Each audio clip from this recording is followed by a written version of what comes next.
Alexandra, aujourd'hui je fais la selfie vidéo en pédiatrie. Donc premièrement, avant de rentrer dans la chambre du patient, je vais venir me nettoyer les mains.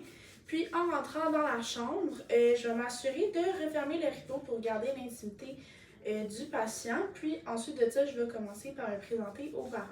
Donc je rentre dans la chambre. Bonjour, je m'appelle Alexandra, je suis étudiante en soins infirmiers. C'est moi qui vais prendre en charge votre enfant aujourd'hui. Est-ce que je pourrais avoir son nom et sa date de naissance? Et là, je viens reconfirmer avec le bracelet. Donc c'est bien Olivia, 4 mois. Donc aujourd'hui, j'ai quelques petites évaluations à faire sur votre enfant. Est-ce que c'est correct avec vous? Oui, parfait. Donc, je vais commencer par évaluer la douleur parce que si l'enfant a de la douleur, ben, je pourrais peut-être passer plus tard pour faire le reste de mes évaluations.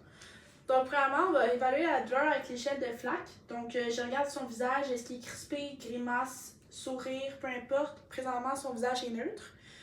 Dans un milieu hospitalier, j'aurais ajusté la hauteur de la bassinette pour respecter le PDSP.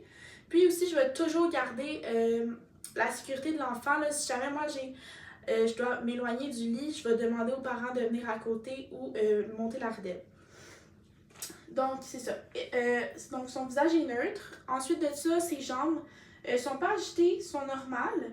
Ensuite de ça, son activité, donc l'enfant est vraiment calme. Tout va bien. Ensuite de ça, présentement, elle pleure pas.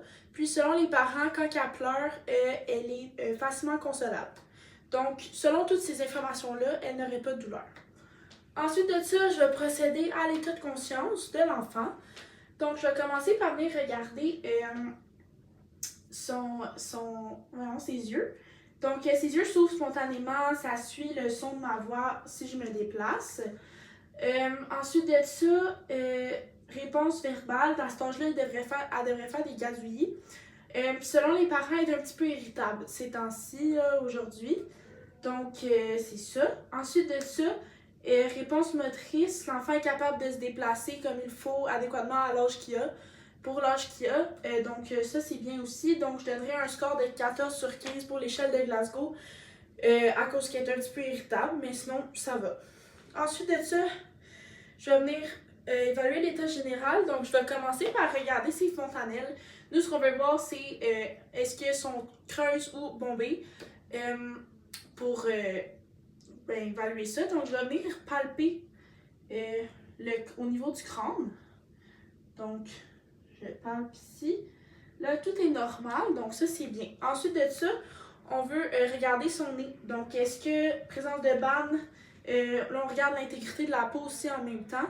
Donc, présence de banne, est-ce qu'on devrait faire une hygiène nasale, sécrétion nasale? Donc là, tout va bien.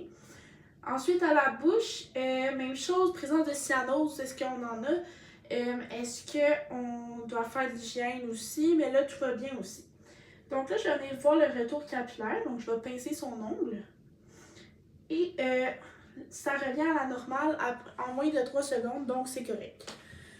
Ensuite de ça, je vais commencer par procéder à l'éval respiratoire.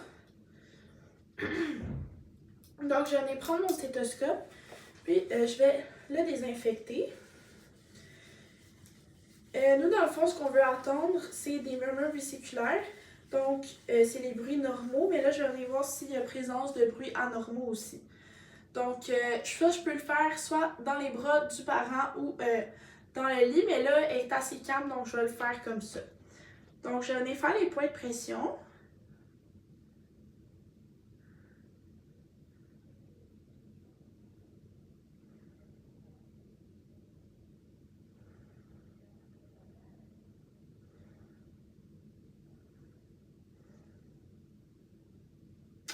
Parfait. Puis là, ensuite, je vais juste la tourner sur le côté pour aller dans le dos.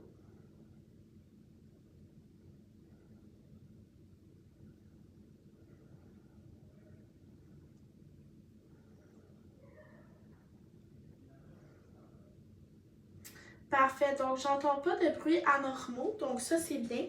Ensuite de ça, pendant que je suis là, je vais commencer à faire les signes vitaux. Donc, je vais commencer par prendre le pouls à l'apex pendant 60 secondes. Donc, elle a un pouls de 116 battements par minute. régulier bien frappé. La norme pour un enfant de cet âge-là est de 80 à 130 battements par minute, régulier bien frappé. Ensuite, je vais venir mesurer la respiration. Je vais mettre le stéthoscope sur le thorax puis ma main sur le ventre de l'enfant pendant 60 secondes. Donc là, l'enfant a une respiration de 40 par minute, rythme régulier et amplitude normale. Donc, c'est dans les normes qui est de 30 à 55 respirations par minute habituellement. Ensuite de ça, je vais venir prendre la saturation sur le pouce avec la petite bande, comme ça ici, puis je vais venir prendre la pression en même temps au niveau du mollet. Donc, sa saturation, elle est à 99% air ambiant, ce qui est dans les normes pour un enfant, c'est de 95 à 100%. Puis, sa pression, elle est à 78 sur 44, ce qui est bien aussi. Les normes pour un enfant de cet âge-là sont de 72 à 104 sur 37 à 56. Donc, ça, c'est bien aussi. Ensuite de ça, je vais venir prendre la température rectale. Je vais juste tourner pour qu'on voit peut-être. Comme ça ici. Prendre la température rectale, donc je vais commencer par je me laverai les mains. Là, je vais mettre des gants. Qui seraient peut-être pas nécessairement dans mes poches, là. Je vais lubrifier l'embout de mon thermomètre. Puis je vais venir placer mes doigts de 1 à 2 cm pour savoir où entrer. Encore une fois, je pourrais le faire dans les bras de maman ou papa. Donc là, je vais rentrer. Donc sa température, elle est à 36,9. Les normes pour cet âge-là sont de 36,6 à 38 degrés. Donc là, c'est correct. Je vais venir jeter mes gants. Puis je me laverai les mains et je viendrai désinfecter tout mon matériel. Puis c'est tout.